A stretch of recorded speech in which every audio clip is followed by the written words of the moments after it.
Hey, Good morning. happy Look at that. Sunday, We got some everybody. jazz hands We'll be Sunday morning in a for little, you. in a little jiggly camera. Oh Too, yeah, but we're that's gonna okay. we're gonna shake the whole thing. Hope everybody's having a good Sunday. We are just like catching up on the coffee. Oh, I My know, goodness. right.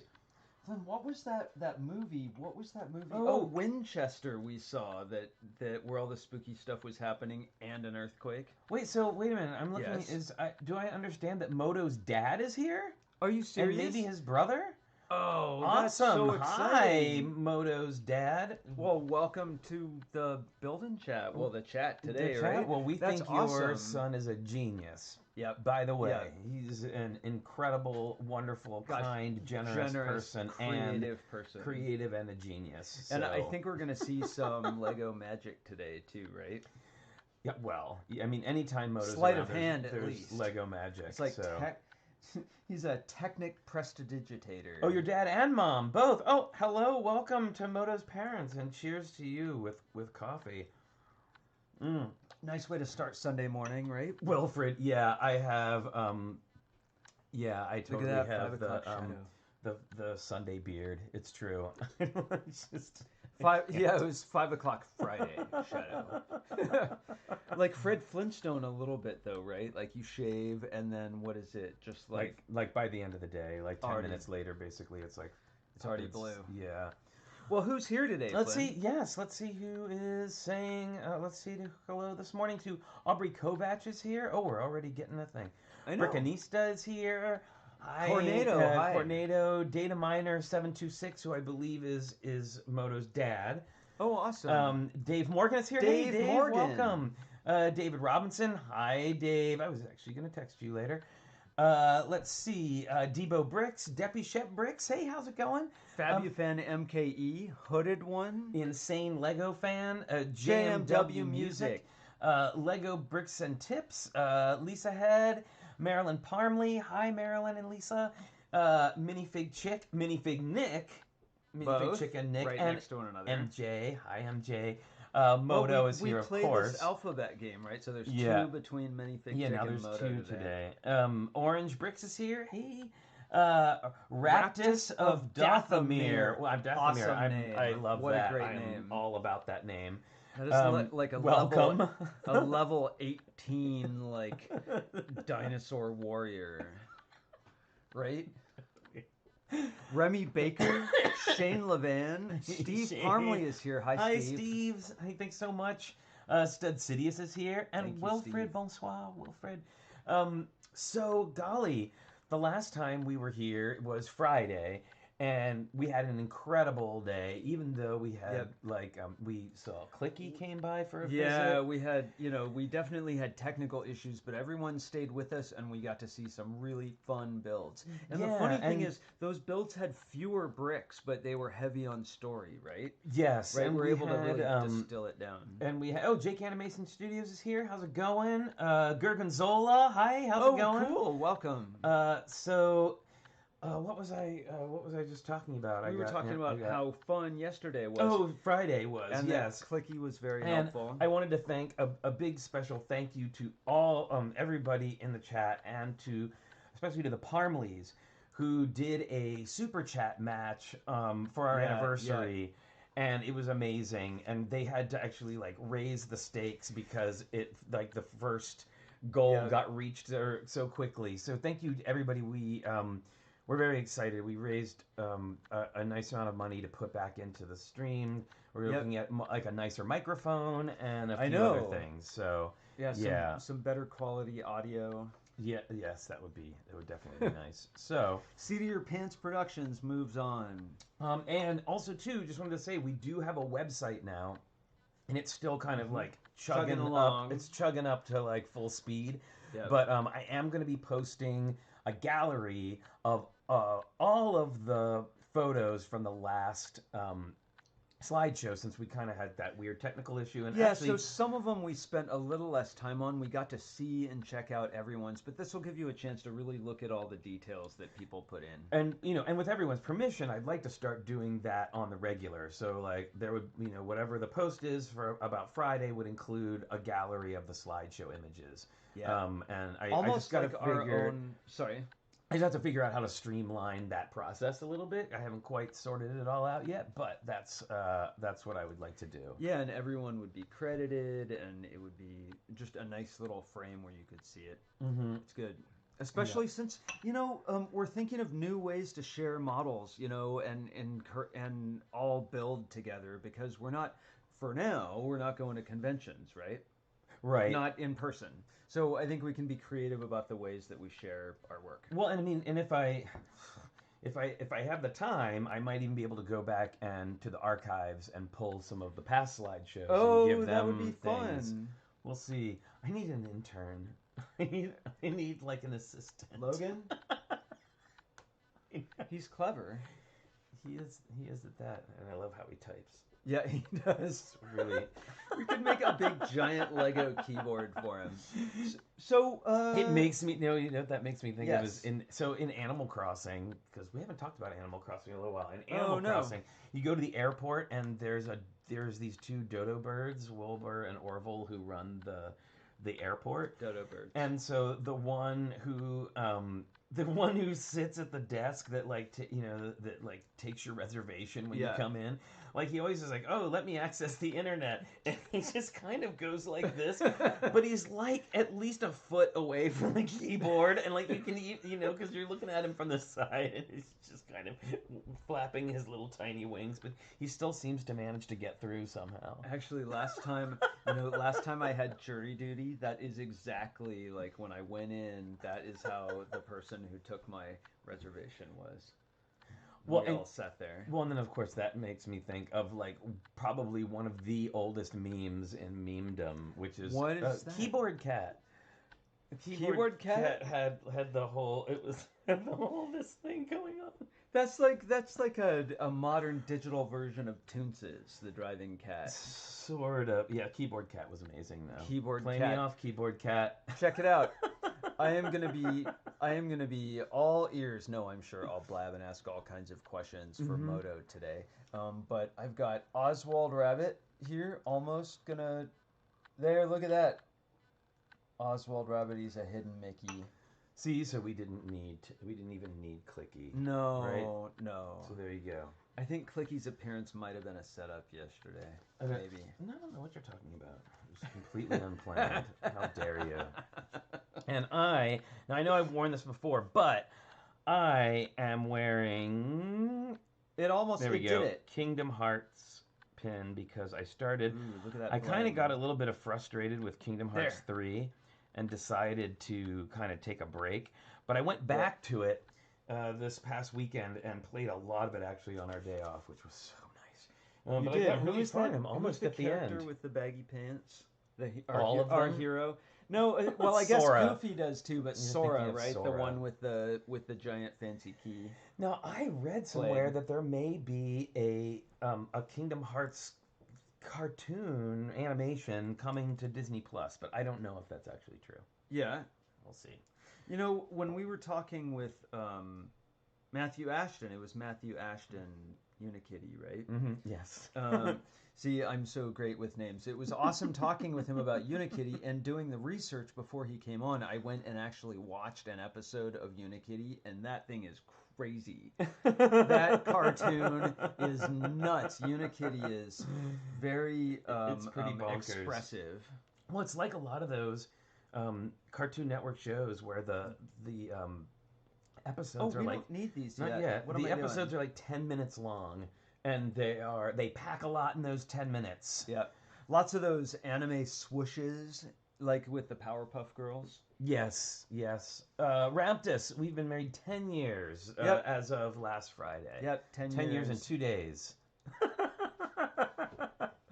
So, oh my goodness. It was funny, Facebook was doing that sort of 10 years ago thing, and we saw people who had gone to our wedding posting their 10 years ago picture, and they're all wearing their 30s and 20s clothes. It was cool. Oh, yeah, that was cool. That was a good day. Yeah. What are we doing today, Well, Flynn? we are here for with one of our regulars. Thanks, Derek, so much for liking the stream. Thank you. I like that zombie, too. Oh, thank you, Raptus, very much. Appreciate that. So we are here today with one of our regulars, Moto, who I gotta say, I feel so fortunate to have had Moto here from the beginning. Like he really, we met him on our first live stream on Julian Bricksmith. Yeah, Julian Bricksmith was the first one that we went to. We were like, "What is this brave new world of Lego YouTube?" Yes, and it was pretty cool. And we met Michael, and he's been a big time supporter of the stream and has become one of our regulars. He's our Tim Conway, the Tim Conway of our Carol Burnett show. And he does amazing work, and I feel like especially he's sort with of Technic, right? Yes, and he's really, and the great thing is like, he's built alone for such a long time, and he's really coming into his own now online as a recognized Lego builder, and it's so great to see that happen. And what we're talking about today is his wolf head that he's been working on for months, and we've actually watched the progress of on various of our streams throughout the past several months. Before a lot of the outside was on, and he hadn't built the neck at all. Right. Well, should we welcome him on? Yeah, so let's see. Oh, Steve Parmley says his Lifelights order came in. So that's great. I'm so excited. Yeah, Rob Hendricks mentioned. Also, I think Kara got some too. So good luck. If you have any questions about it, we could have a phone call and have a couple tips. Hey guys. Hi, Moto. They're easy to use. Just don't plug them together. Good to see you too. Clipping off those. How's it going? Goodness, thanks. I'm doing great. I have my thingamabob for our pin time. The standard backed magnetic thing. And this time I added my Denlug and my Brickfest Live Denver piece to it. Oh, nice. I'm so glad you showed that. I've been thinking about con badges lately and all the cool, like how every brick has a story. Yeah. And Moto, you're so clean shaven. We'll have to swap our sticker out now because we had the beardy one, so now we have to have the yeah, I let it grow to a certain point, and then my son says it scratches his face when I hug him, and then I shave it. Oh, right on. Yeah, it's a good barometer. Yeah. So yeah, small art director guides my personal aesthetic in life. So something exciting happened over the weekend, right? Like you posted up your stuff, and I don't know, somehow it ended up on the Brothers Brick, which is amazing. So congratulations on that. Thank you so much. I think this is the 4th build they've picked up. And it's funny because they're not. If you go to Brothers Brick, they try to tag stuff, but the name is always different every time. So I don't think they've realized that they've kind of been featuring things, peppering things here and there. Yeah, I've heard that before from other people, and I'm yeah, I don't mind it. It's as long as they feature it. It's just like that's a world class like shout out to any builder to be featured on that thing. Yeah, yeah, absolutely. Everything is it's all a process, right? Like trying to figure all that out, and of course when you're working with people from all over the world who aren't necessarily working in the same room together, it's sometimes people spell things wrong, and then it gets in there and nobody's seen it. I absolutely don't mind. I don't mind at all. It was when you texted me that thing, because the other thing is they don't inform the builder with a comment or anything that they've been featured. All you see is what happens is my Flickr notifications just start exploding my phone. Yeah. It's a little like winning. It's like winning the lottery. Yeah, isn't it? Yeah. That's what happened with us. We were each featured for an early MOC, and it changed my confidence as a builder. I was like, really? Someone else likes this and they like it? That's so awesome. Yeah, I can't really articulate how massive that is. And Flynn, thanks for texting me. You're the first one who I was like, what? Oh, sure. Well, I was actually in the middle of a D&D game, and I can't believe it. There was on like your anniversary, no less. Oh, well, and it was like we were in the middle of a D&D game, and it was a long point at which we have like a 6-person team now, so it takes a while sometimes to get around through. So it's like I will go, and then I'm like, oh, okay, I better, sometimes I have to check things. Yeah. Sorry to my DM, don't tell her. Yeah. We can have Holly or Blair or anybody else who wants to join today as well if they want. Absolutely. I've got, so what I did today is I wanted to make this episode unique for you guys, which is I pulled down all of the sketch models that I've never completed, and I've buried in the, like, way deep in my Flickr, so most people can't see it. So I've kind of got the island of misfit failed toys here, and I can use them to show different techniques that I use. So this would be kind of like a brief show and tell, but also with the technical side of how I put things together. Sure, that's awesome. We could end with the wolf, or we could start with the wolf. It's up to you or the chat or anybody on kind of what order we want to go in. Well, I like the first idea. I think it would be so. Oh no, you go, Flynn. Yeah, I think we should go show us your other things first, and then the wolf can be our focus for the latter half or latter 2/3 or however you want to do it. Yeah, so give me a 20-minute warning because I don't want to run out of time on the wolf technique because that really is the highlight of the show. Yes, absolutely. Okay. We're gonna do an hour and a half today because we've got some stuff going this afternoon, and so we'll definitely give you a heads up. I'll keep an eye on the time. Pretty much, yes, please. I will say this. If we hit Logan cookie time, then it's probably after that time to start talking about the wolf. Yeah. That's a great point. And then I do have stickers set show and tell ready to go as well. Oh, set great. that aside. Well, let's do that real quick. Yeah, let's do. Okay. Shall we? Here we go.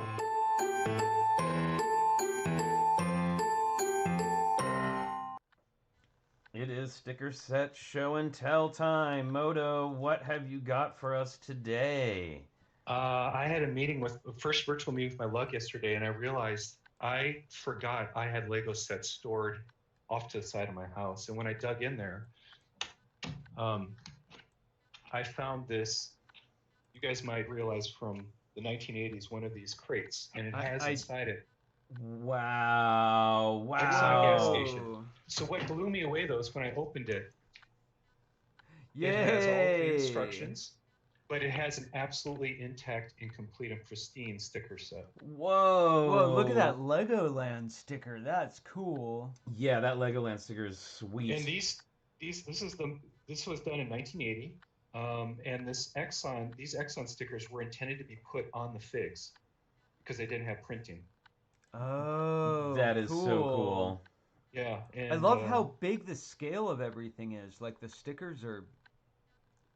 They're big and bold. Yeah, it looks great. Wow. It's that thing in Lego City, right? There's always, everyone's got projects, stuff to do. Like a gas station's great because you get to bring all your cars there.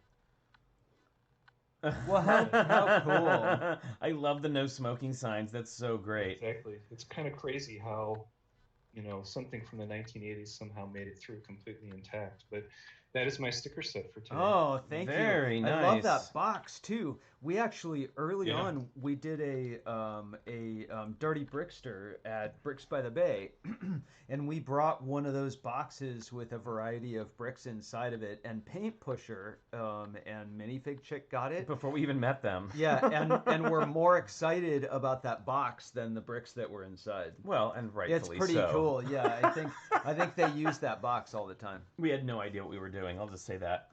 Well, I've got a sticker here as well.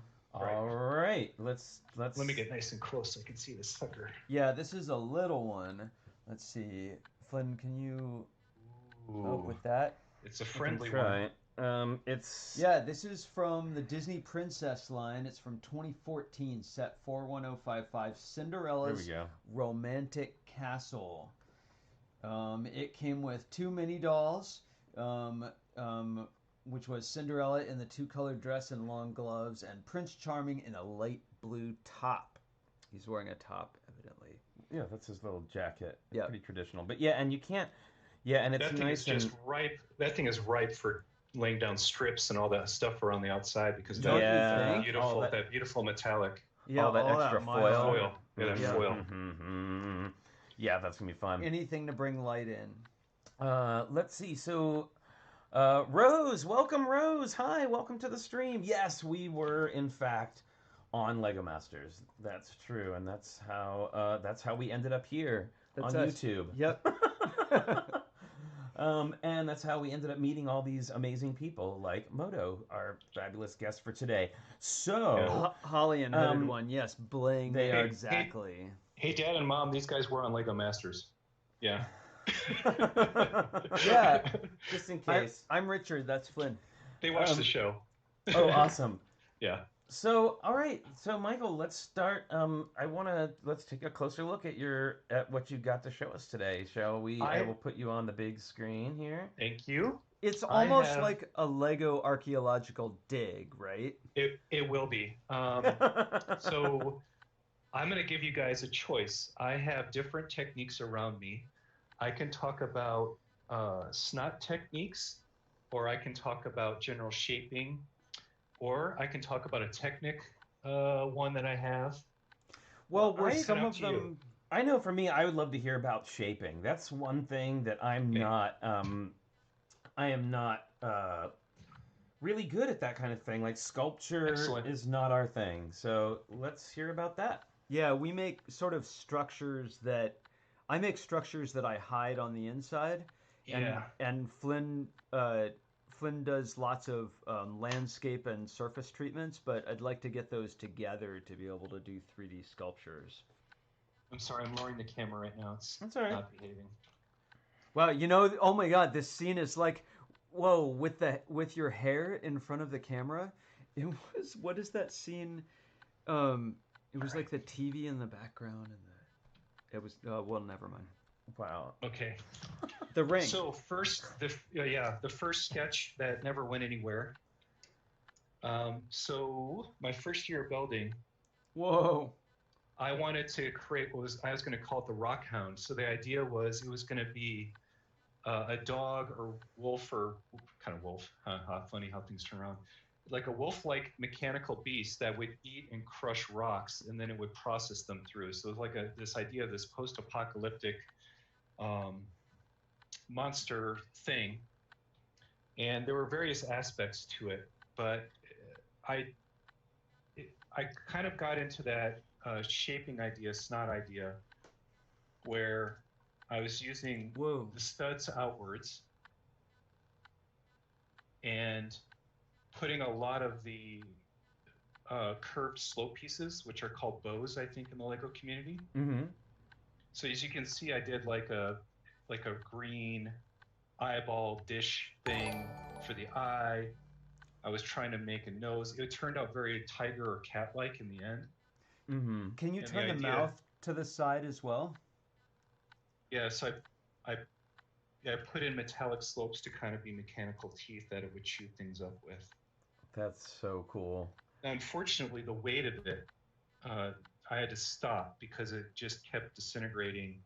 And I put like 1 million teeth, and then I tried to put translucent orange as lava pieces to melt the material down as it ate it. I'm sorry, is that unreinforced snot work? Like it seems like mostly you're dealing with snot work here with a Technic understructure, right? Yeah, but the Technic wasn't that adept. I really hadn't done the Technic exercise yet, so this thing is all just studded together. And stud fill connections are good to a point. When you're getting something this skeletal, though, it just wants to come apart at any second. Yeah. So ultimately, I put this in the corner of shame in my room, and it's just a reminder that stuff you have to give up sometimes. But I can see the development of like an endoskeleton kind of thing, right? Like you're treating it like bones in a skull and then filling in. Yeah. And I added a bunch of greebles that just made it look worse, so I thought it was garbage and just stuffed it in the corner. But I do have a later shell where I can get into the technique, and I can already see some of the studs are already starting to split just from me holding it like that today. There's a couple other pieces of the Rock Hound. I had this idea that it was going to drill into the rock side. So what better use is to have brick separators. in your drill to take things apart because the bricks separators separate, and there's the drill. Oh, this is using that chrome drill piece. Ah. Yeah, I love this. If I ever see a Bricklink store with the chrome drill piece, it's one of my go-to magical elements that I just love to have. Wow. What are you pinching those brick separators between? Is that like is it a 1x2 with a plate offset? Yeah, let me open this up because this is a hexagon or a sixer, which is very rare in Lego, and I can't even remember, but I believe. Oh, yeah, I know what I did. So there's a couple. What did I do? Because this seems like a more robust construction than the piece you just showed us. Oh yeah, this thing is solid. This thing has lasted forever, and I never found a place to put it. What I did is, man, I can't even get this apart. So basically, there is a 5 long piece in Lego, an odd numbered piece, which I needed. It's used for steering columns every once in a while. But what I did is I studied the reverse side of this piece has the hexagon built into it. And if you look, there are Technic holes, and I put the half pin in to make it a studded connection. Oh, wow. Or I think I took the plates and I studded the plates in there, and then it made a 5, a 5, a 5, and a 5 was the natural hexagon. And by overlapping them against each other, reversed, you can see I was able to get that hexagon to come out. And then from there, it's the clicking. It's just the click joints that snap into place. So they're all indexable and hold their position. And then you've got the brick separator sandwiched between some things, like they're really locked in there nicely. That's something that we found in Snake Queen, is that you always have to reinforce like ball joints and those click hinge connections because they want to come apart, right? Ooh, he froze. Uh-oh, I think we've lost Moto. I think Moto froze. What a sci-fi picture he froze on. I'm sure he will be back momentarily. Minifig Chick says that she has one of those chrome drill pieces right there. So is that system? That's like actual Lego system parts? It seemed so. Sorry, I'm just figuring out what's going on here. That's okay. I'm sure he will be. Oh, there you go. Yeah, He'll be back. Raptus says that could be an octopus. Exactly. All this. I love the articulated sort of shapes. Yeah, I'm sure he'll be back. He's usually pretty back. Yeah, back sometimes his studio has touch and go Wi-Fi. Right. Exactly. So. Wow, already amazing stuff. Like I could have never. I'm so terrible at math that I can't even conceive of how he figures stuff like that out. Because you were talking the other day about the dice and how to do like one like of that. The geometric solids. He's like, oh yeah, do that with angled plates. I've already got it all figured out. We have a series of other guests planned, and a number of them don't know yet that we plan to have them as guests. So I hope they'll agree to it.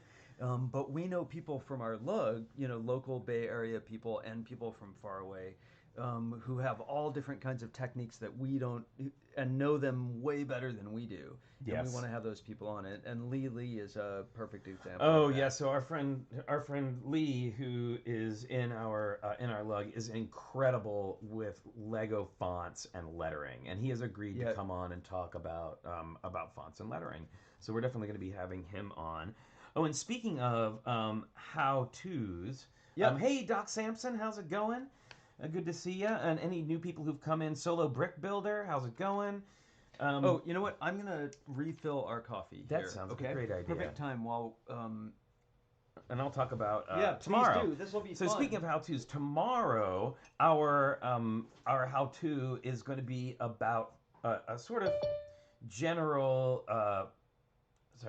class about how to photograph your MOCs for the best possible photos. And we're going to be talking about what lights to use, where to put the lights, what you should do with your, where you should put your camera to take the photo for the maximum kind of like photo awesomeness. And we're also going to talk a little bit about Photoshop Express, which is an app that you can get on your phone that will let you do a lot of stuff for your photos that you wouldn't normally be able to do. So, oh wait, there he is. He's back. Awesome. So, hello, Moto. Welcome back.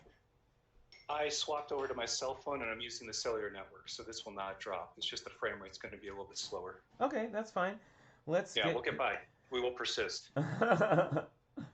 All right, so we were talking about the drill, that drill piece, which I'm just so jealous of. It's incredible. Yeah, someday I do want to, integrate it into some sort of mining operation or. Absolutely. That's why I haven't broken these apart. Is somehow I know they're going to want to show up again at some point. But yeah, let me get into the snot work a little bit. Yeah.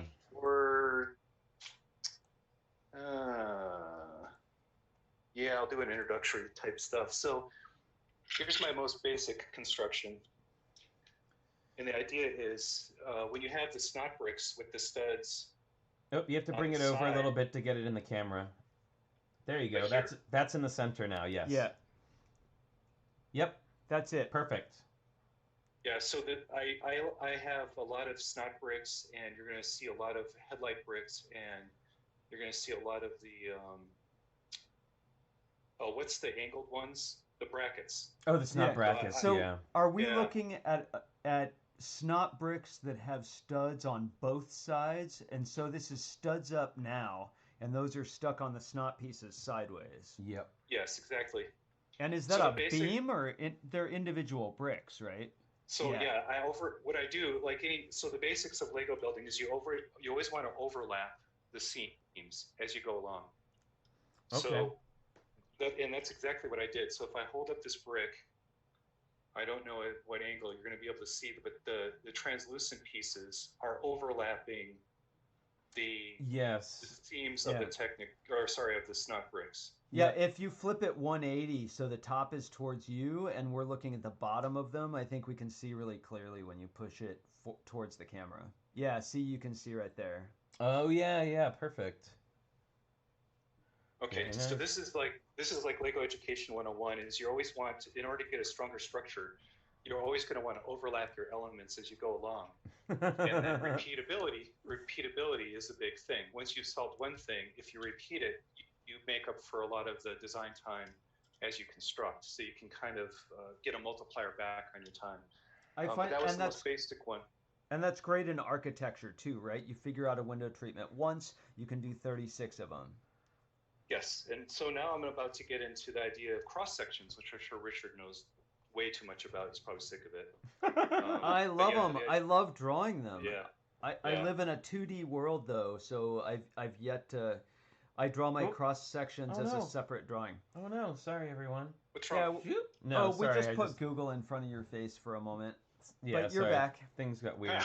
There we go. If only I had that much knowledge. Right? This was a failed piece from Prosperity, but I don't want to show that it's garbage. Hold on. Well, I think your benchmark for failure is very interesting. Like, right. Amy DD from Lego Masters talks about. What's that? Hold on. A small art director's trying to get in here. I have to tell him I'm with you guys. Okay, just give me a minute. Okay. Right. Well, I was just remembering that Amy had said that failure is an opportunity. As an engineer, she finds failure an opportunity to iterate the project and improve on it. I know. And she appreciates that. So when Moto... So I just got to tell them, sorry, when Moto said he was going to be showing his... he's like, I have this box of failures. And I was like, I think your failures are probably better than a lot of people's best attempts, especially mine. Well, especially mine. I'm fascinated by design, right? It's one of my central things that I'm interested in. So I'm interested in seeing your process as you're learning these, more and more sophisticated techniques. Yeah, and by the way, what I'm about to show you, and what I had over there wasn't bad. It just didn't go anywhere. It didn't work for various reasons. And I'd love to have this. So I'm about to show you something kind of cool. So the idea was I wanted a spacecraft or a space station that was mostly glass. either vertical as a building, and I wanted to have as little uninterrupted smooth structure to make it as cylindrical as possible. And so the way I did that, I'm going to show you two different ends. So what's really tough to solve for was these glass panels, these vintage glass blue panels, have studs at the top and receptors at the bottom. Sorry, I'm even holding it upside down because I did it so well I couldn't even tell. Okay. Yeah. So can you move it over just a little bit so we can see the windows? There you go. Yep. That's great. Perfect. Perfect. Okay, so because this section on the bottom that's going to be curved has to have the studs facing up at the end, and this curved section, which I wanted to mirror on the other side, but it had to have anti-studs facing down. That was the problem I was trying to solve. So I've torn it back so that I can show the cross section. So the way to think of this is every once in a while I have a large column in there to kind of close it off, and I'm gonna just take a glance at it and memorize it. Okay, what am I talking about? All right, got it. So it's pretty much standard pillar building in here, and then the sideways moment to get a cap is once again a bunch of those slopes kind of lined up to give it that gradual curve as it descends down. And those are inverse slopes on the inside, right? No, these are all outward facing. Sorry, this, yes, is an inverse right there. And, got it. And there. Yeah. Very good. Okay. But I like it better if I try to show the technical snot solution from the other end, which is where I remove the pillars. Yeah, now the tricky part, right? This is the TrickyBricks. Yeah. So, oh, those are snot brackets. Yeah, so because brackets were a lot cheaper than bricks, the only way I could afford to build this was to use brackets. Now, brackets introduce a real problem, which is the bracket has a half of a plate thickness offset that it introduces. Yeah, yep. I hate that. I don't like it. So in order to remain consistent, what I did when I solved this is I took a cross section that was only 2 studs deep, and I was working with that cross section until I solved it, and then I could start to replicate it with overlapping. Can I ask you to stop there for a moment? You lost me just for a moment when you said that the cross section was 2 studs deep. Can you expand on that? Okay, let me turn it sideways, right? So if I think about this, and if I look at this shape that I'm trying to solve for, right, which is the complicated, how do I get a cylindrical object that is smooth and Lego? Yeah. I only have to solve it by working with bricks to the depth of the bracket itself. Okay, so when I was modeling it out, I only wanted to solve the 2 studs deep dimension of the bracket. So I understand. With this, yeah. So when I was working with this, the idea is that once you solve that, I can just start to overlap the plates and the brackets backwards in space to get the depth of this build. But that introduces one other problem, right? So I think, so you solve for the width of one bracket, right? You've got a 2x2 offset bracket, right? And by snotting on the side of it, you solve for that thickness. But now you've got this bracket all by itself. So how do you do the overlapping between those brackets? The idea is embedded with each solution is a plate, a 1x plate, which is very deep, like either 6 or 8. And you can see I did an odd number, so that's what introduces the overlap. Got it. I understand. In depth. Wow. So that's incredible. Wow. Yeah, so let me turn this sideways again. I wish I had the bigger computer network going here, but whenever you use a bracket, the way to get a smooth thing back into system with this bow shape is to introduce a headlight brick. Will you because the headlight brick Will you turn it a little bit more? Turn the back towards you, and yes, like that, and closer to the camera, and then we can see that. Thanks. I'm sorry to interrupt. No, I'm glad I did card magic, by the way, because this is getting fun. I can see the headlight bricks. Yes, so the headlight brick has a half plate recess built into it. So the half plate recess combined with the bracket 1/2 plate depth offset brings it back to a standard 1 plate depth offset that brings you back into system. Ooh, tricky. Okay, so if you're going to be working with brackets, you're probably going to need headlight bricks and work them in various combinations to bring it back to a full plate in system build when you surface it. Wow, there's a super awesome important tip right there. Yep. Okay. Now on the bottom, it's a similar technique, but the way I mixed the bricks together had to be a little different because once again, I needed the studs to face upwards in one part of the half, and in the other part of the half, I needed the studs to be anti-studs instead. And you needed to be upside down by the time you got to the bottom, so you turned your bracket over to give you studs on the bottom. Yep, exactly. And then are those cheese wedges that are filling the groove on the bottom where the blue meets the bracket? Yeah, so that's the cheat is in order to make so these window elements, they're very cheap and they're very plentiful because they were used to display minifigs at one point in a container. But in order to close the gap between the windscreen coming and landing on the studs, I use cheese brackets, which have a greater slope, to then lie flush against. Hold on, I'm gonna change hands. Wow. And so I just wanted to say, your dad says, notice that these are mechanical engineering problems that are being solved, and that's Michael's degree. Awesome. Yeah, that's one of them. Yeah. I have a mechanical engineering degree and industrial design for styling, so it's kind of the combination of the two. I think that makes me kind of well versed in Lego. So yeah, so here, if you think about the cross sections of slopes, in order to get a fully rounded and realized shape, I'm starting off with with the smallest curve, the 1x2 curve. Yeah, the 1x2 curve leads into a very long curve, and that curve, because it has a face now that's kind of at that 60 degree, I knock it into a cheese slope in order to visually transition as smoothly as possible. Yeah.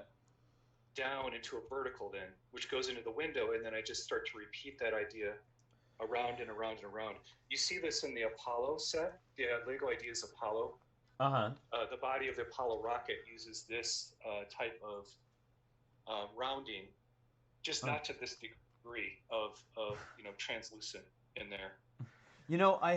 We both, I'm sure, have follow-up questions for you, but we need to take a pause for a moment. It's time to pause for for that special time of the day.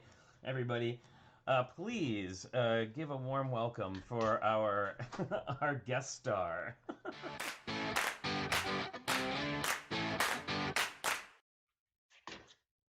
Look who it is. And there he is. Logan. Look, you have only eyes for cookies. That's all he wants, just cookies. Okay, right. Good boy, what a good catch. Okay, and look at the camera. Look, see? You wagging your tail, everyone can tell. Look, good boy. Wow, he's really into that. Wow, look, Logan. Wow, look, it's a friend. Look. He's like, what? There's another cookie? I know. Can't tell. Okay, you get one last one. One more. There you go. Good boy. Yay! Logan. Yay, Logan. Yay, cookie time. All right. Excellent. Thank you, everyone, for it was Logan Cookie Time. All right, so that's our segue into this amazing wolf head model. Thank you. We are so excited to check this out. We've been, like I said, we've been seeing this kind of coming along for a while, and now we get to see like the full thing and how you did it. How I did is the most important part. So what I'm going to talk about most of all, I'm not going to talk about the tongue or the teeth. We've done the eyes before. There's previous episodes you guys can go back on Sunday where I've talked about that, as well as the ears. What I'm going to focus on is the overall technique that's used to construct all of the wedge plates into this overall shape. Okay, this will be a fun tutorial. So Richard and Flynn, if you do have mixel joints along with some 1x2 and 2x2 plates, also with jumpers, you could play along at home. Oh, let's play along at home. I'm going to grab those things. Okay. Wow, awesome. So I just want to point out, and I'm about to knock over another model on the floor, but the entire interior of this thing is like 11T bajillion mixel tool ball joints. Our favorite. That's Yep, our your favorite piece. Yep, which Tyler Kleitz too. So a lot of Lego Masters people are in love with this, and there's a good reason. I'm going to use tool ball joints to butt and sandwich up wedges to get angles and seams, okay? This was taught to me by Riley of Brick Science on YouTube. He lives an hour south of me. He's a great T-foal, and he makes Iron Man, Batman, and various armors that he wears as wearables for this, using this technique. But I know Rich and Flynn, you guys have used this technique before. Well, we sort of, I think it was parallel evolution, right? Like we developed that based on the idea of meshes. But I think multiple people have arrived at this solution because you're not limited to particular angles. Yeah. That's right. Yeah. It's a great way to build volume very quickly. Which, you know, someone wanted to use it for rock work, you know, using gray ones. Yep, that's how we did it. That's what we did, yeah. Yeah. Yeah, Snake Queen was basically constructed, the shell of Snake Queen was basically constructed like this, but much more, like where you created a geometry to suit your project, I should say, you had an endpoint in mind. We were just sort of like, oh, how does this fit on? Oh, okay, there, this fits. That'll work. Well, I think it's a little less. Yeah, and the first 20 hours of my building with the Wolf, building the sketch model, it was just sitting there and like just throwing wedges together to see what kind of shape it would make. But once I, you know, settled on the idea of, oh, this is a magical eye, which set the size of the head because the eye sets the skull. Yeah. And then I pulled up Google image search, typed in wolf, and, you know, wolf head. And then, you know, with a million image results, I spent hours and hours and hours like staring at a photo and then in my mind turning it into a prismic kind of CG wireframe triangulated mesh in my head and then just trying to place the plates down how I thought they should be. Wow, how fascinating. One of the first things that we did for Snake Queen is after we decided on the silhouette, it was to break it down into simple geometry. Yeah, so I'm going to dive in and I'm going to start with some wedge plates, okay? But the first connection point we're going to do is setting an angle along the straight line of the wedge, okay? Because this is the easiest one to start with. Okay, now I'm going to be using the 1x2 mixel joints that are sideways, not long, not lengthwise. Got it. The toe ball comes in dark brown or dark gray. The light one comes in light gray. The receiver. Mixels joints. Right here. Okay. Yep. So I got the toe ball connected. The first thing I'm going to talk about is, okay, this is your simple mixel joint, okay? Now, if you're building a mech, you're always going to want to have the most dynamic range of motion on the dark toe ball. All right. Okay. So this is the same idea. I'm going to start putting the plate together by establishing a foundation on the light gray and then having the more range of motion to get the other plate in using the dark gray.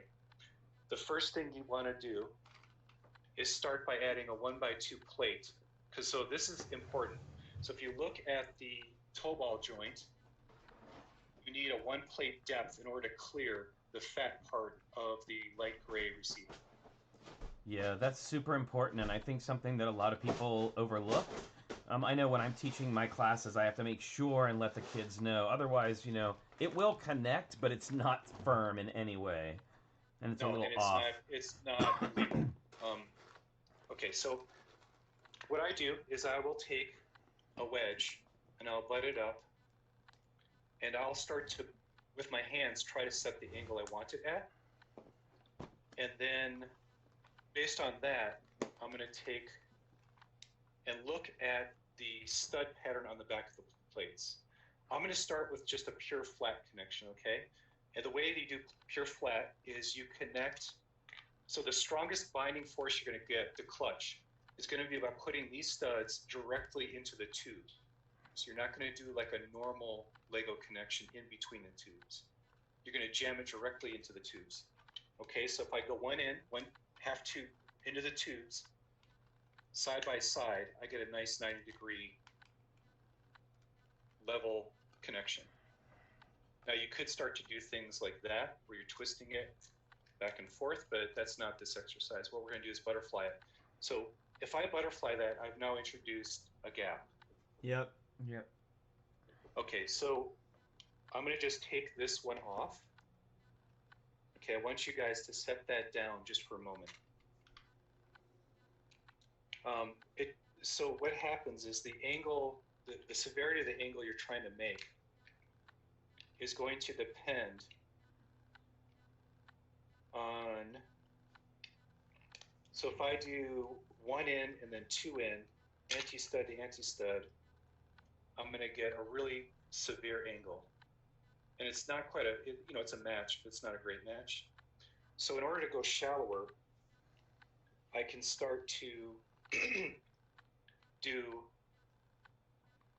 anti-studs and then a normal connected stud, but you notice it's going to introduce that 1/2 offset, which is not great. Super important. Very, very important. This is magic happens there.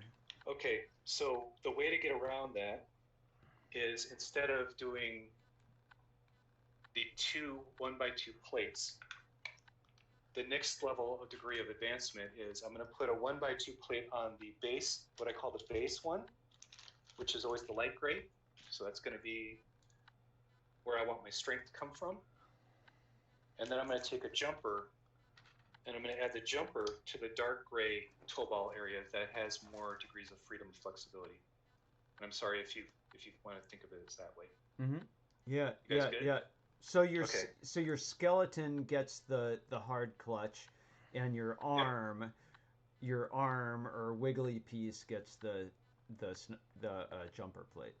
Exactly. So with my gets the wiggly. That's a great way to put it.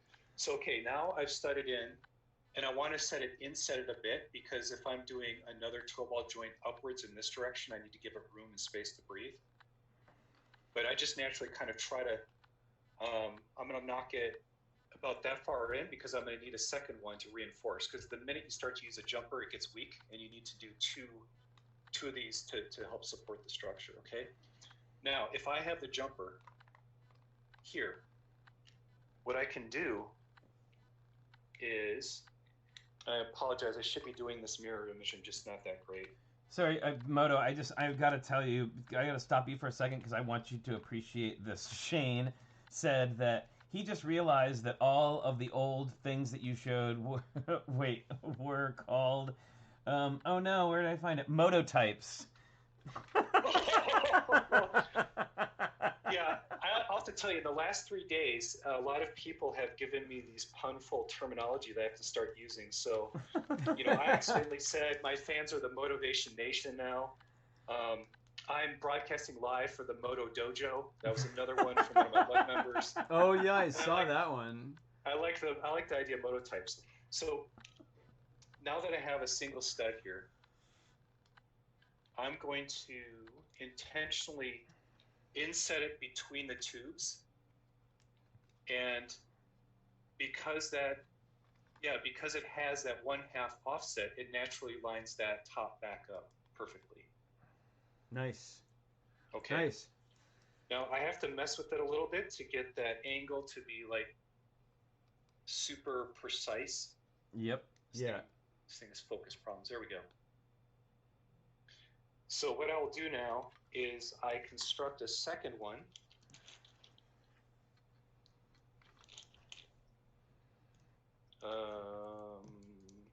Not doing it quickly, but I have a second one now. And what I'm going to do is reverse the order of the base and the jumper. So now I've double reinforced it, but they're opposite overlaps. Or no, wait. No, I didn't. See, I messed up my own build. Okay, here we go. Now they're opposite overlaps. And what's you're going to notice is as you put it together.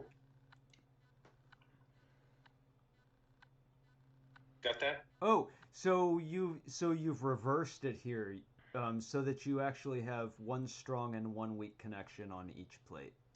Yes. Now, when you do this, the jumpers also give you the ability to slide the plates up and down against each other a bit. So you get some play, some vertical play. Could get you out of a tight spot. Yeah, and we're going to use that trick of making that play work to our advantage in the last example.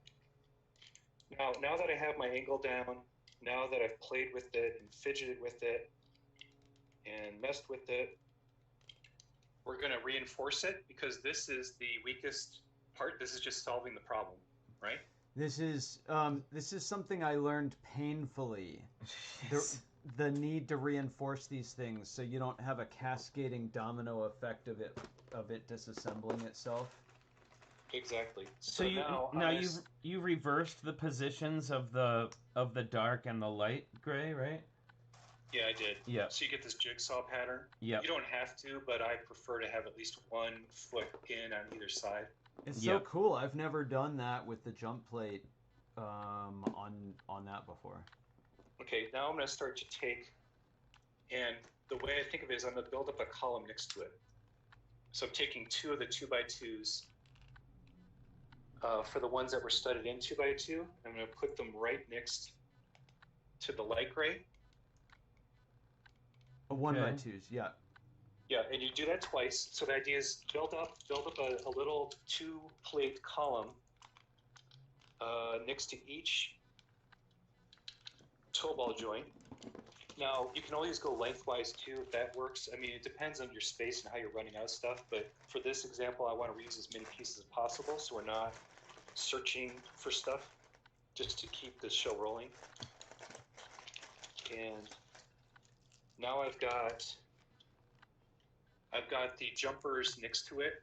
So now there's a double jumper side by side with an extra plate. So I've built it back up to the level of the mixels.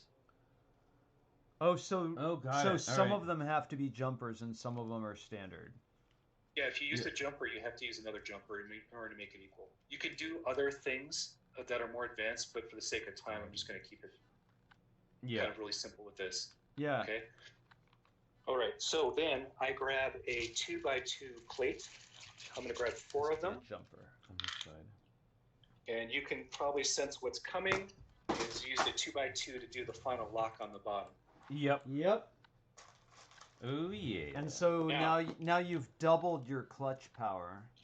Yep, I've doubled it, and I know that the tube.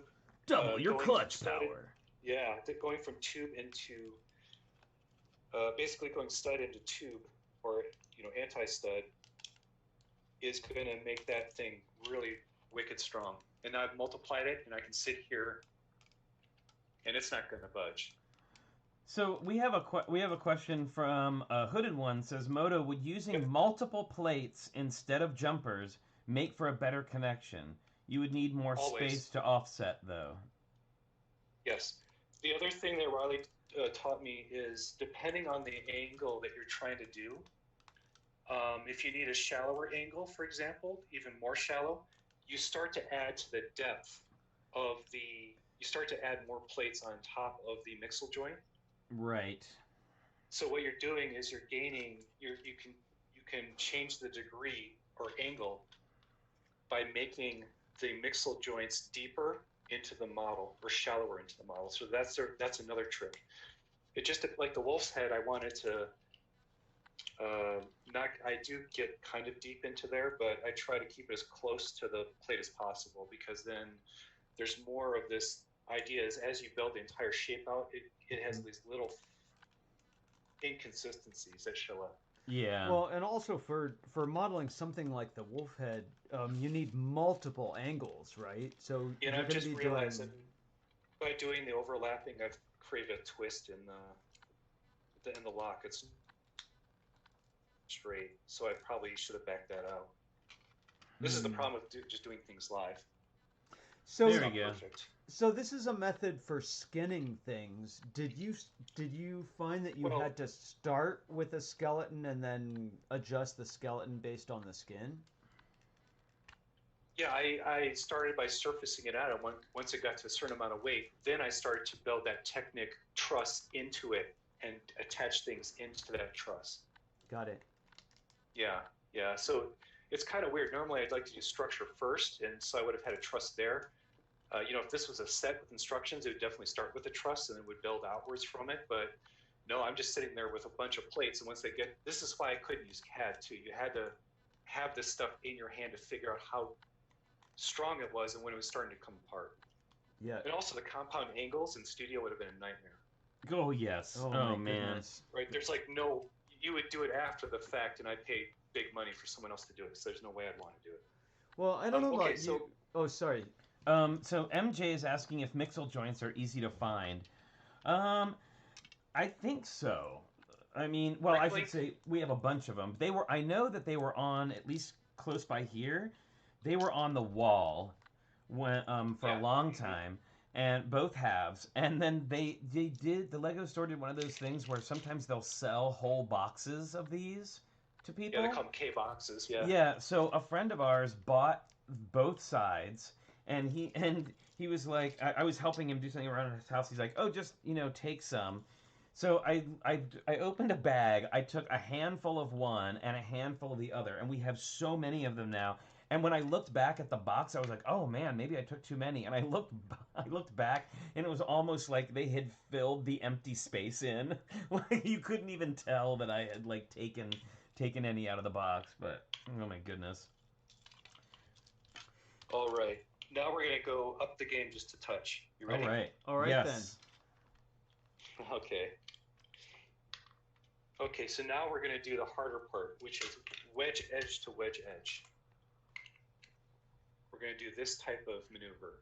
Oh, where the studs aren't your friend anymore. Yeah, now the studs are no longer your friends, and now the tubes are all at different crazy lengths from each other. Yes. So once you've developed a sense for how wide your mixel joints are, and you've got that your eye trained to that gap distance. About 5 to 6 studs, right? Yeah, they were flush on 2 anti-studs. I can't do the math. Basically, after a while, I just kind of memorized it. It just looks right. So I visually scan this down. I start to look for the tubes and where their distances are from each other. And very quickly, I can tell what this little in mark molding is. Yep. It's going to be about the right distance. What? Going from a double to a single. Please run that by one more time. Well, I'm staring at it, and what you could do is just do another jumper one, like a double to a jumper. Because, by the way, whenever you do a wedge edge to a wedge edge, the connections that always worked for me was doing at least one jumper. Sometimes it had to be 2 jumpers in a row, but I need this jumper, and there's a reason why. Okay, that I'll get into, which is doing that slide like that. Yeah. To make them line up. So if I look and I just hold up my jumper, yes, it's bingo right there. For the angle I set anyway, because I have an angle in mind. But this is where you have to experiment a bit. So I just munched in a connection right there.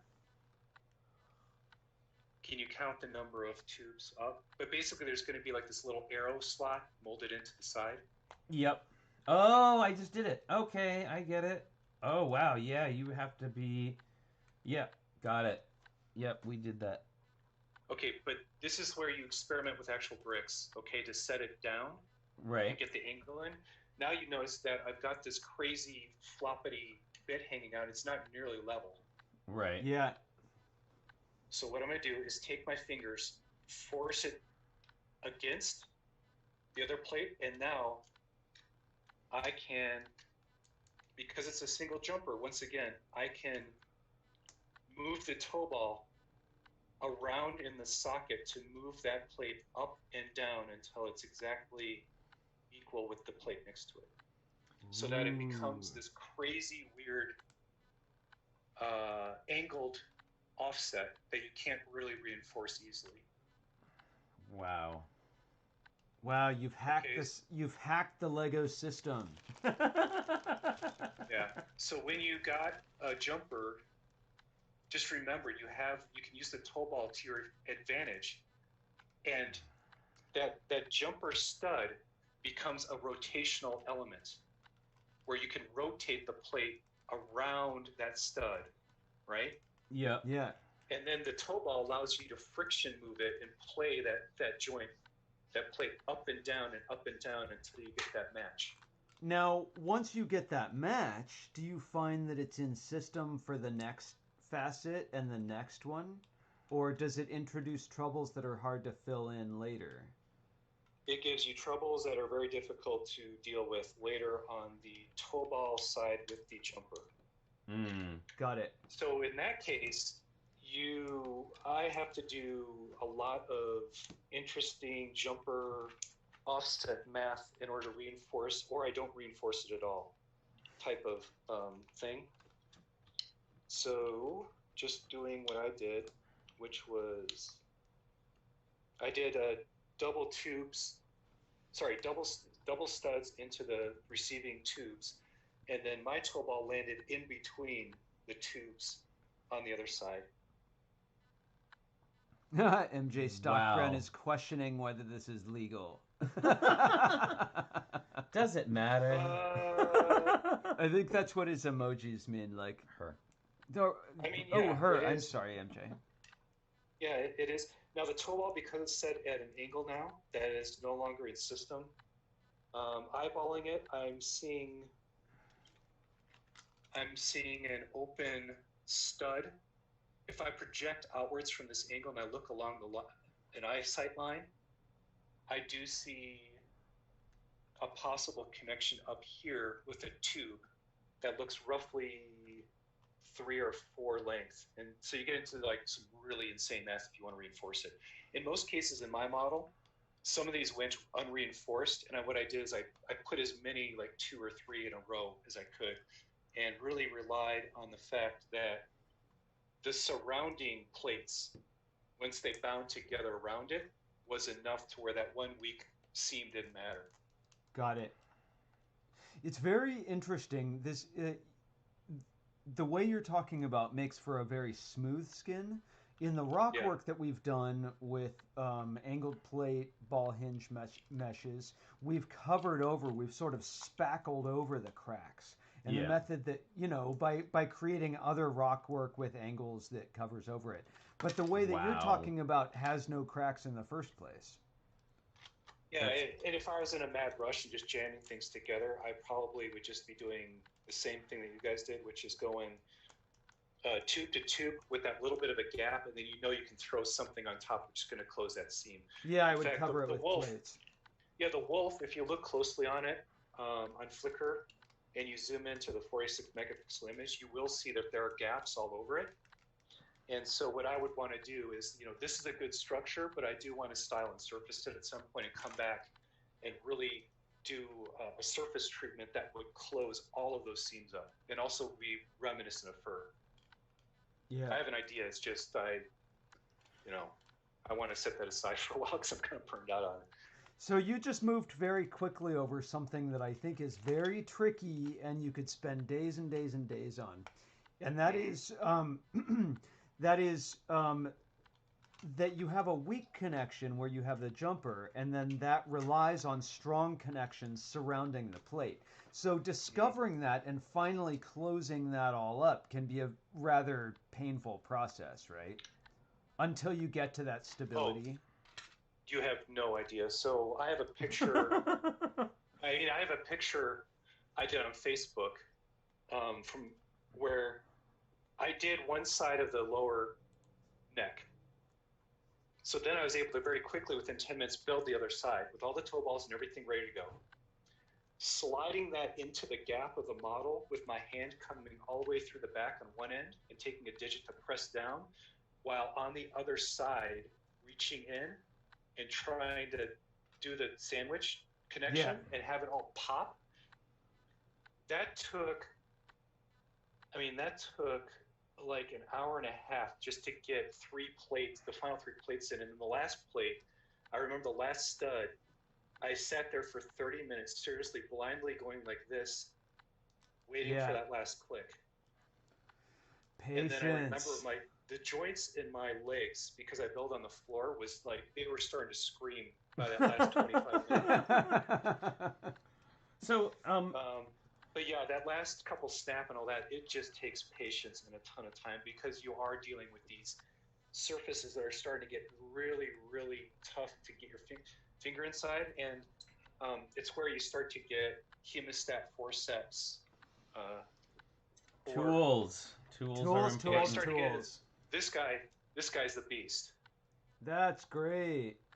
Yeah, so this is something you find for like automotive techs. It's in a hardware store or Amazon, but these are the largest custom forceps. And Adam Savage, by the way, highlighted this tool at one point in his shop, because it is, if you need to get that one piece like 18 inches into the model, or I use it to apply pressure.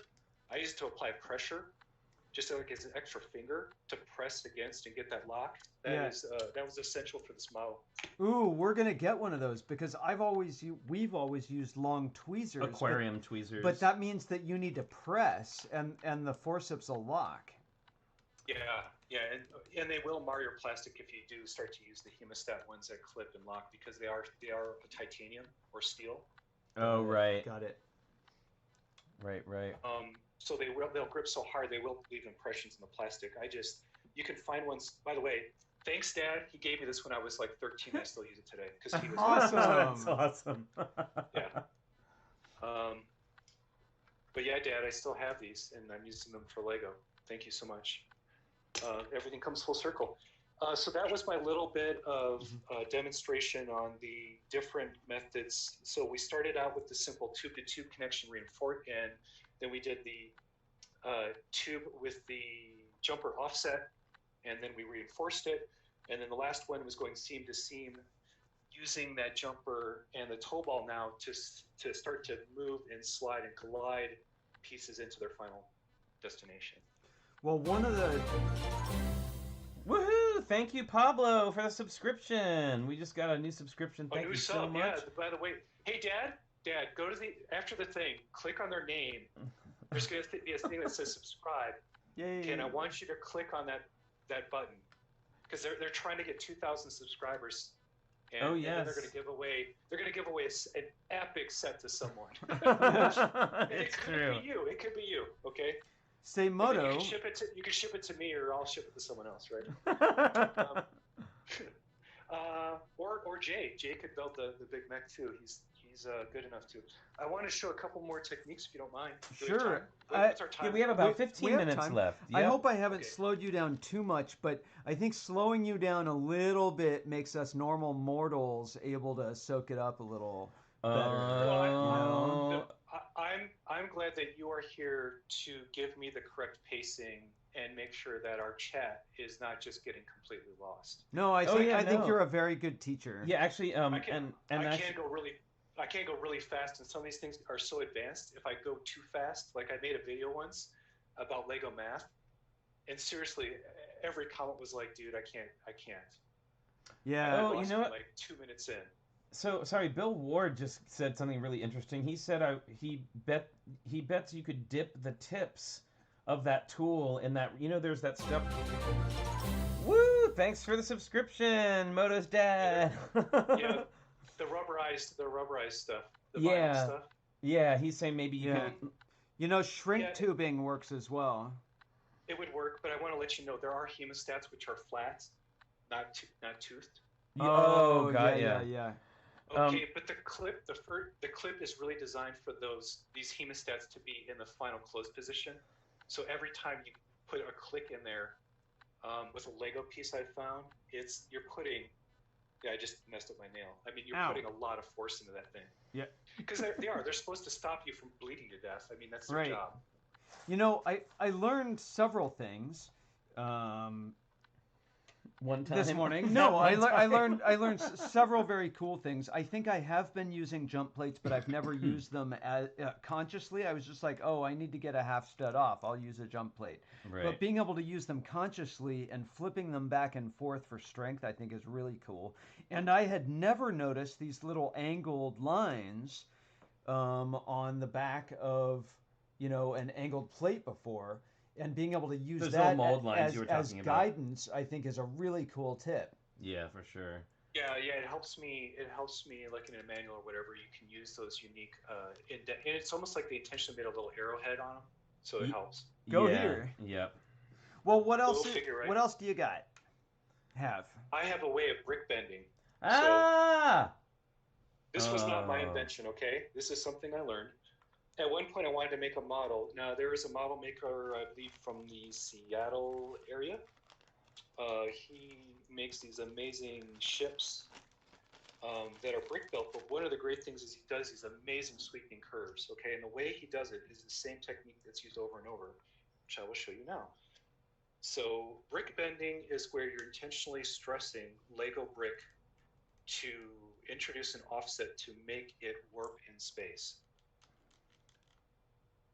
Oh. Okay, so what's going on is he's got a standard 1x2 brick, or this is my version of it.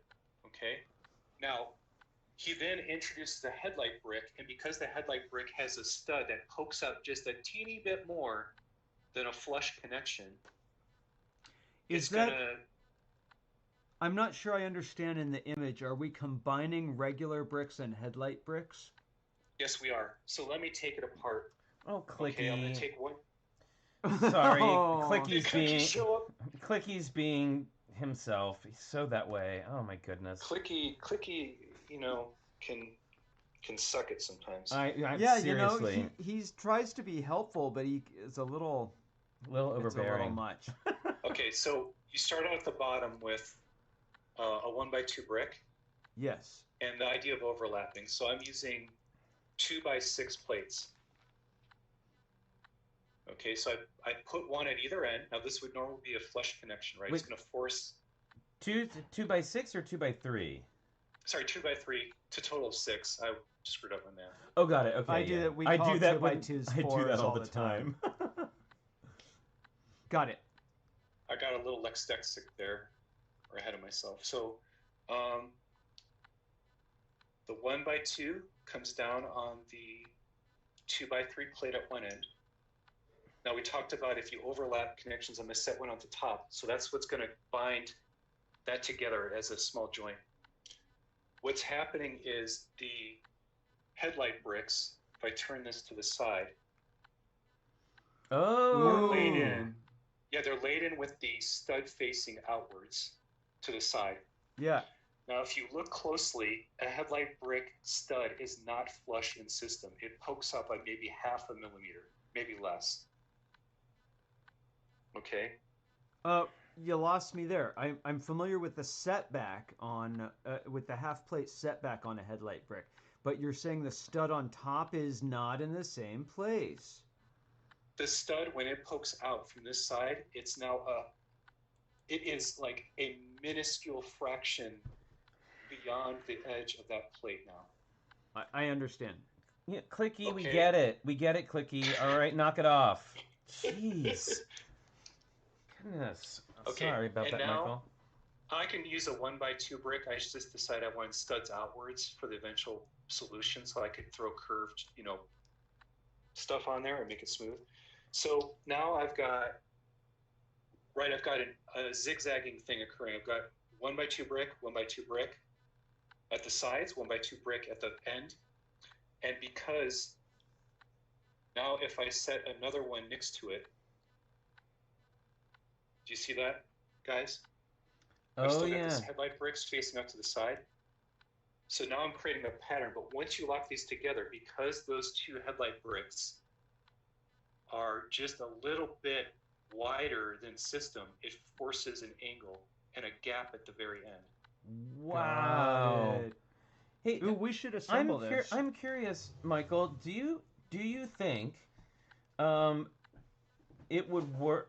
Do you think that you could get a further curve by stringing a flexi tube through those open studs in the headlight brick?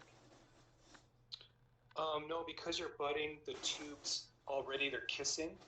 Got it. No, there's no extra benefit of, you're just wasting flex tube, I think. And by the way, this is a super strong connection. So now that I've got them all laid up in a row, I'm going to cap the other end. What we talked about, how you always want to reinforce the bottom and the top. Now I've put the 2x3s reinforcing each other. But what happens is eventually over a very long distance, you will get a natural ring. Wow. Now Hoodie. And I threw in a Technic lift arm at the very end because I was going to do like transition into Technic. Oh, got it. But yeah, the guy who does this has made entire spaceships. Significantly huge investment in parts, like 100 stud plus spaceships. Wait. With these beautiful arcs in them. I wonder if it's that guy we saw at Bricks Cascade that had that huge curved ship. It was enormous. Yes, it's that guy.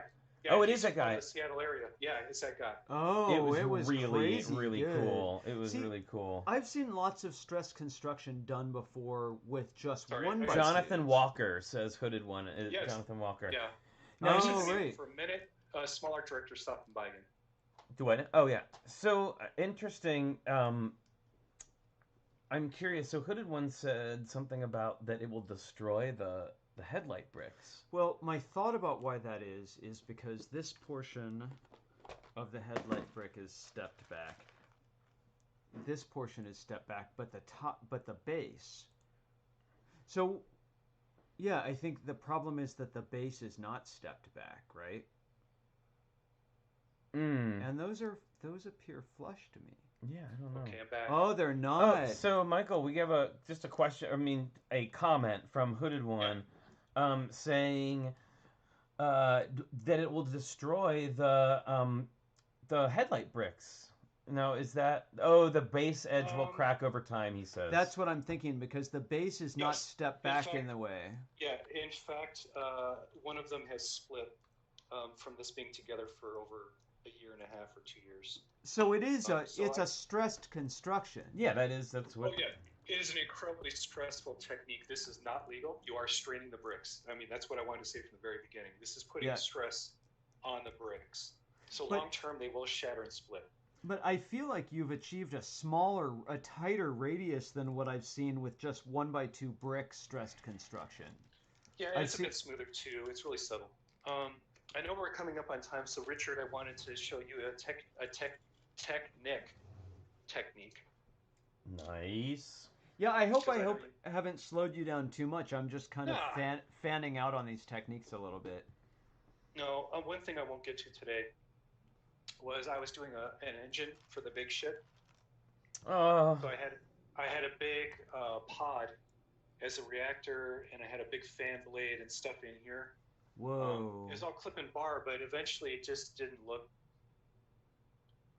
feel right. So yeah, it's going to get set aside, and maybe it'll make an appearance at some point. But right now, it's just kind of hidden in the corner of shame. How is that? That's so beautiful. No, it's something I was fascinated by when we watched your stream with Boone. Is that you suggested that clip and bar could be an entire subsystem of building, and that's what I'm known for in my lug, at least, and with a couple people, is just using bars and clips to make these incredibly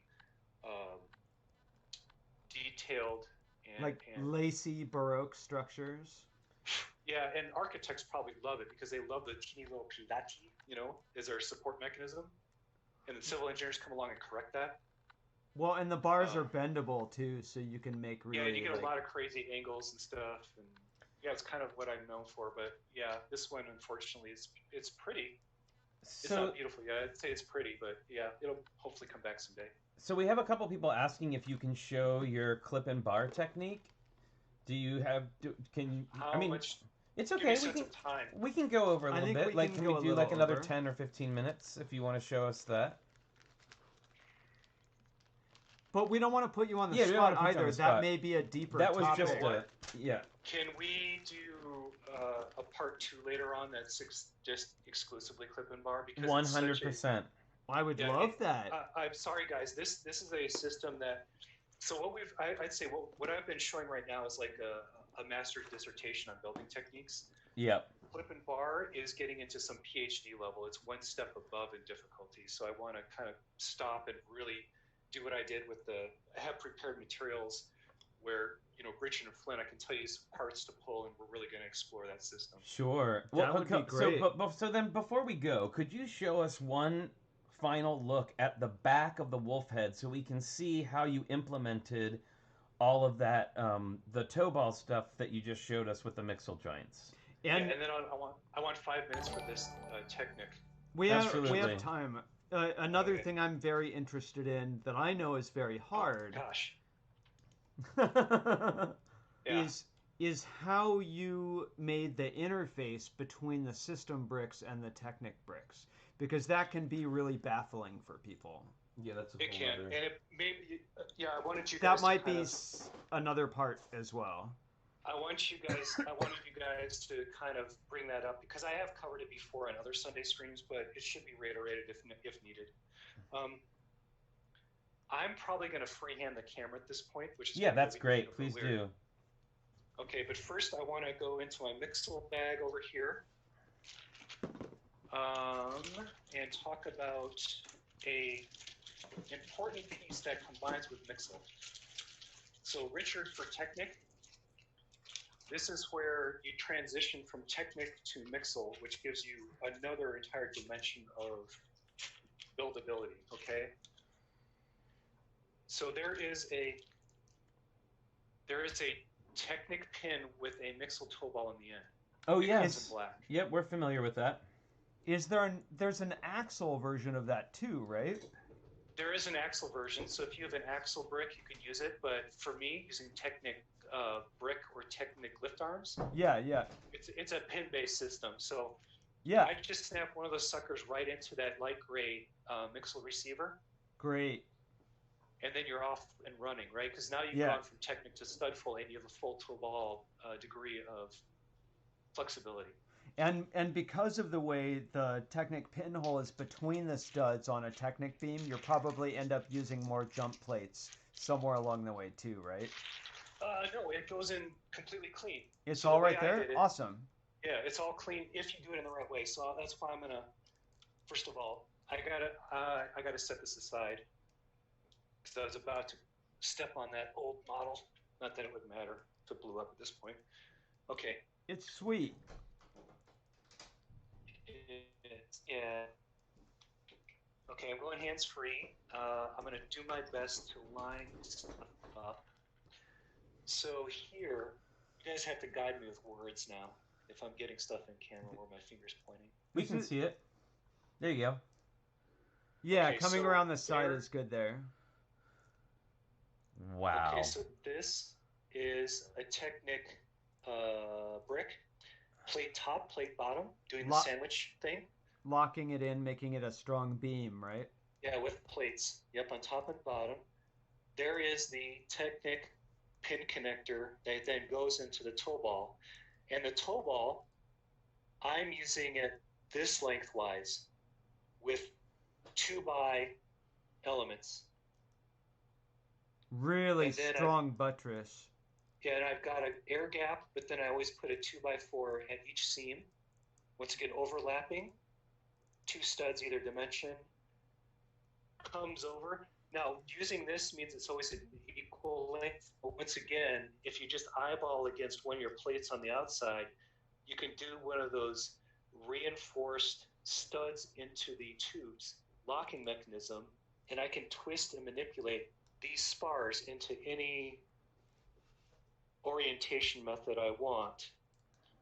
And by being an equal distance for either side, this is how I make sure it was bilaterally symmetric. Oh, look at that. I popped. So down here, I've realized that this is popped loose, and I'll have to just clip that back in. But you can't even really tell because I've reinforced, with so many different mixel joints around the side, I could barely even notice. I just noticed it was like wiggling just a little.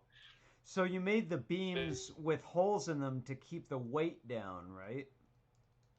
Yes, exactly. So the idea is my builds are a lot like you're getting into aerospace engineering, where this is 11 pounds of brick. Wow. But for the size, for the radius and the size of it, that's incredibly light. So I want a high, it's kind of the idea of you want a high strength to weight ratio. You want as much strength in as little weight as possible, because if you just pile bricks on, eventually the clutch is going to go on you. It will no longer work because the clutch is not enough to do it. And even using Technic, you can see I finally did a solid column through the top to get the Technic to be reinforced, but I did it the last minute because you can see there's an inversion going on there from reversed upside down to top. And I was just looking at whatever pin I could put in to this base to lock and bind it at the end. But yeah, that's the overall idea. Is I have a triangulated Technic truss coming through this, and then the studs are going outwards to the nose, and that's how the mouth is shaped and formed. And then there's a bunch of black places to black out the eyes and the mouth. Can you take a step back for a moment and talk about your use of triangles in this for stability and strength, or not only the reasons why, but how you've used triangles in this? Yeah, let me reattach the phone. I have to turn it at an angle. I mean, I don't mean for it to be like a major engineering discussion. I just noticed that you've added your angles there in ways that add to the stability of the piece. Yeah, so not a lot of Technic builders will do this, and this is something that I've done on all my models once I built that big spaceship, because we talked at length about triangulation. So if you think about the way houses are constructed or a bridge, right? The bridge challenge was a great example. Making a triangle makes a super strong structure where it will not collapse. So you always want to have a triangle at least 60 degrees or less, right?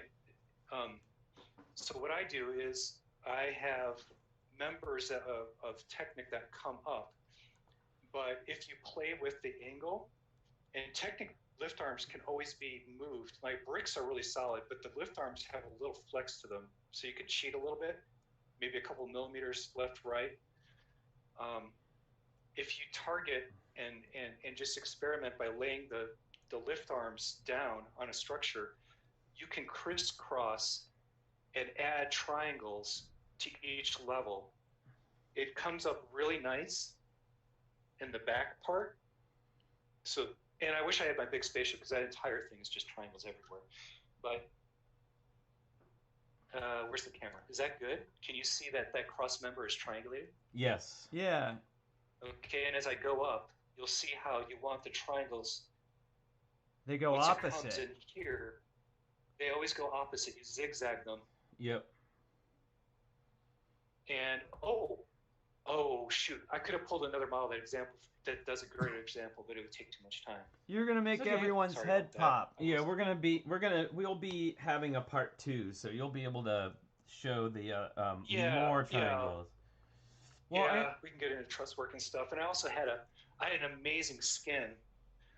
So Richard, I'm going to set the Technic aside for next time. That means you have to have me back on because I know Richard and Technic will force you. I would love to, Michael, because we always have to debate on whether we're going to have you on or not. We actually have to have discussions about it. You're so generous with your knowledge and with lifting the curtain on what you're doing. Show that again. Okay, last technique. Oh my goodness.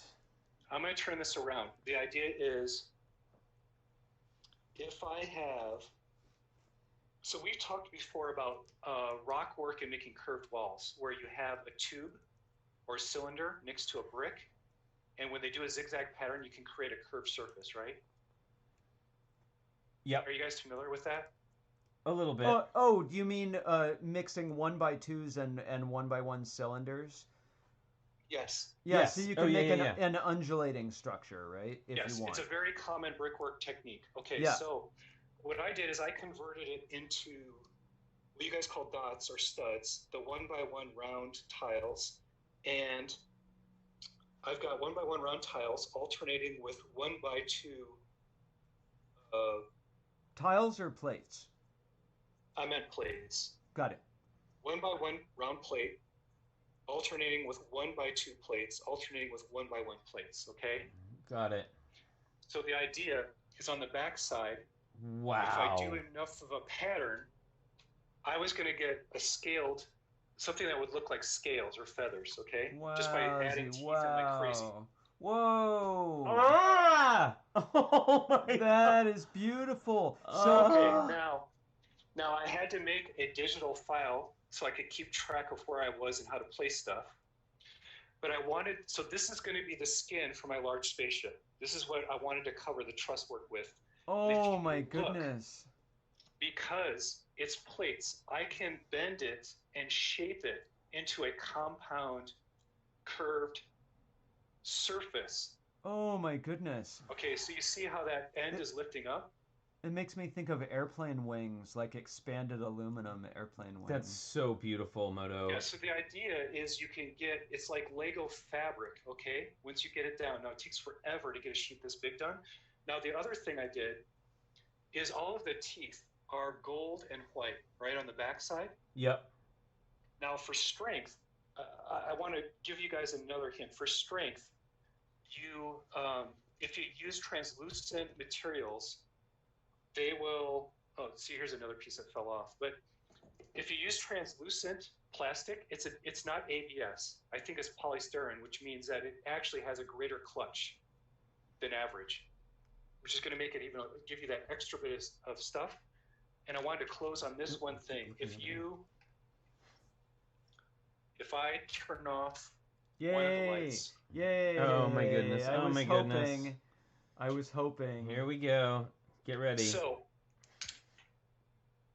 if you were to install a lighting kit, behind it, you could have the light would show through all the translucent elements in between. Whoa. Can you pull the light back a little bit? Yes, there you go. Holy bananas. You know what you could do, Moto? You could have the tiniest video projector project live moving video on the inside. You could have like flames. This is crazy. It's a rear projection surface. It's gorgeous, and you've made, of course, this very sturdy design as well. So I just and then I wanted to have like a shield staggered feather pattern thing. So Blair Archer is impressed as well. Well, I gotta tell you, Moto. I wanted to end on that little bit of fun. And yeah, if you buy 11 bajillion million pieces and you do a surface, eventually someday you could have something kind of wild occur. Well, I gotta say, Moto, you have probably now created a run on Bricklink for Mixel's joints and teeth. Amazon is now sold out. Amazon is done. Because we cooked it. Yeah. I'm gonna get a nastygram from Tyler that I've killed his ability to work with Mixels ever again. Oh my goodness. Yeah, so this has been incredible, Michael. Like, I've always said I wondered what it's like in your head, and now I kind of have a little bit of a better idea of what that's like. Yeah, now you get a good idea of things, experiments, and sketches that have been going on over the years that I don't break anything down, even if it's a failed experiment. I try to keep it because I can come back to it, and if I've learned another technique, maybe it pushes it over the edge to where I can finish it. Well, I'm glad that you mentioned that, because back at the beginning, I believe Hooded One was asking, why you kept them together if you considered them failures. But there you go. There's the answer to that question. Yeah. So. Yeah, they're not. I'd say they're like the Rock Hound, you know, for example, it's sitting over there. But once I finished the wolf, I realized the wolf was me finally completing what I wanted to do with the Rock Hound, which is to get, you know, a wolf's head at a large scale. Now, conceivably, it could have been mecha, and it could have, you know, Jaws could have mashed up rocks and stuff. But Yeah. I finally got there. It just took a different technique to finally make something that was strong enough at that scale to get it over the finish line. So I'm finding it fascinating here, and maybe, I don't know, correct me if I'm wrong, but so Flynn and I have brought a lot of our theater technology experience to our work, and it seems like you've brought a lot of your mechanical design and engineering background to it, you know, and it gives your work a particular flavor. Yeah, I went to the University of Michigan, so it was the Michigan Engineering School is you know, a decent place to get an education. But yeah, it was my specialty was design, so it's mechanical engineering design, and I focused not on the gearing or the transmissions and things, but structures. So I was a packaging designer kind of guy, so I was really good at building structures, which you can see with the triangulation part. And then I also went to the Stamp School of Art and Design across the street. So I got a Bachelor of Fine Arts in Industrial Design, which was Yay! you know, more about the, That's so cool. The BFA gave me the color theory and, you know, the styling and how things look cool or not cool, and having, you know, what, 16 credits in art history and design history.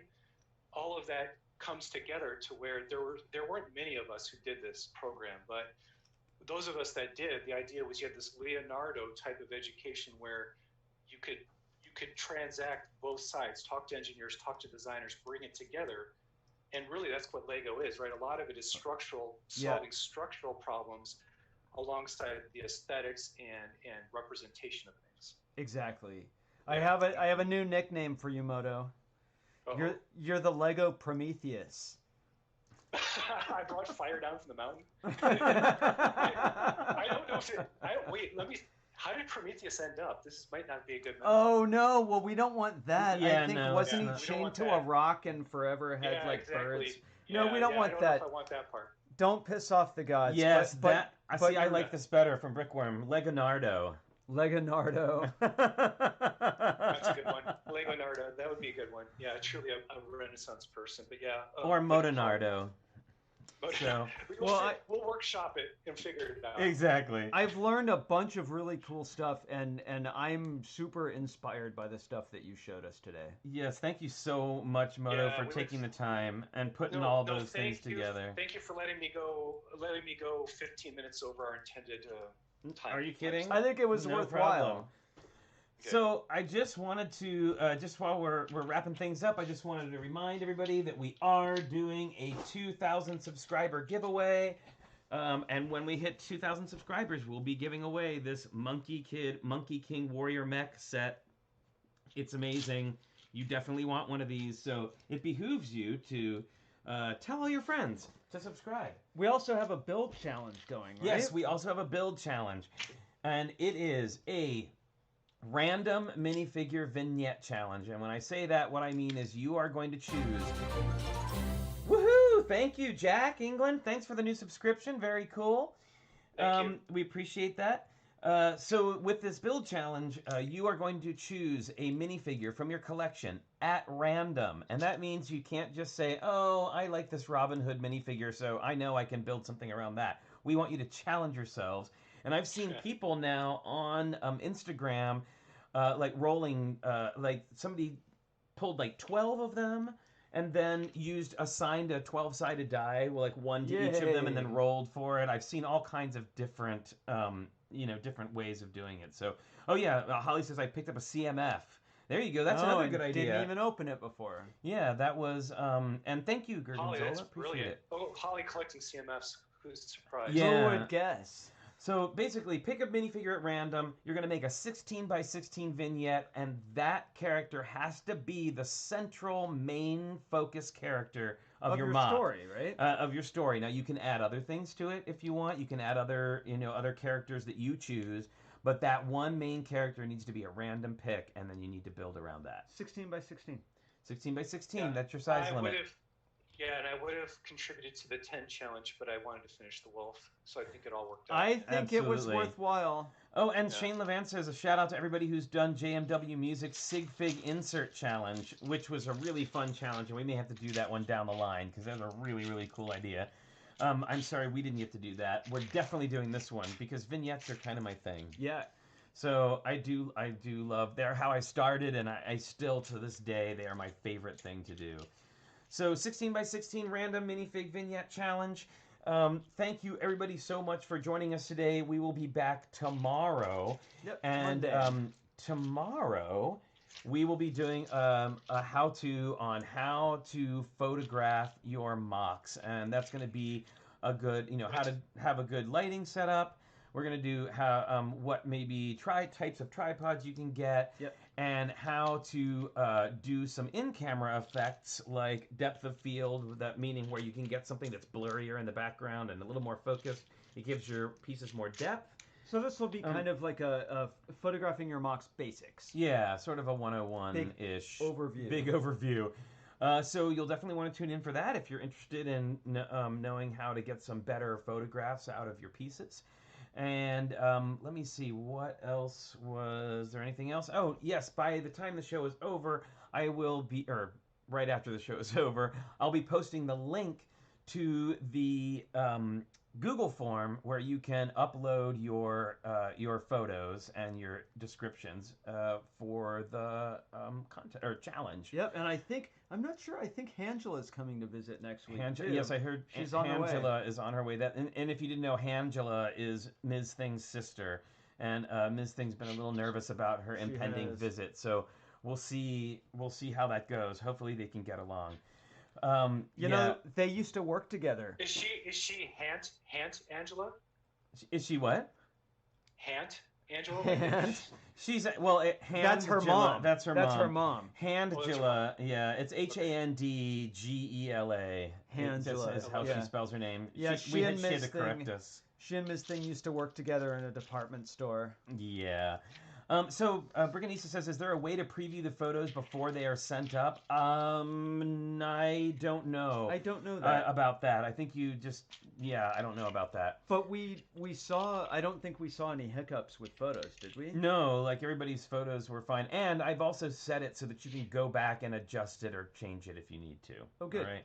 So, so don't forget about that. It's 2,000K subscriber giveaway. We've got the challenge this week, and in, I think, 2 weeks from today, if we did the math correctly, we will be celebrating our 100th episode. Hooray! And we will also be doing a 100th episode giveaway of something else as well. A little TrickyBricks care package for everybody.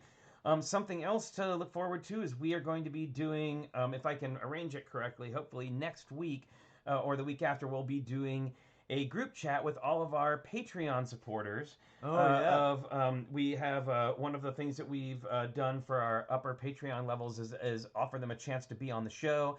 And share their work. And hilariously, everyone, I was expecting to plan out a bunch of ones like we've done here with Moto, and almost everyone was like, I really don't want to be on by myself. Can it be with other people? So we're going to, and also most people can do Sundays are the better, weekends are the better days for a lot of people. So you're going to get to meet some new builders, some new people, new awesome supporters of the stream, and I think it'll be a really fun group chat. So, Moto, thank you so much. Yes, thanks again, You're Moto. so generous with your knowledge and thank you, Miss Thing. Yay! And it was so nice to have your folks here and to be able to hear a little bit from your dad about and your mom too, and my mom too. I'm going to go back in the recording and read the chat and see what he wrote. My dad has just been exposed to the Lego community, and my first phone call after his first video he ever watched was, what did the stuff on your shirt mean?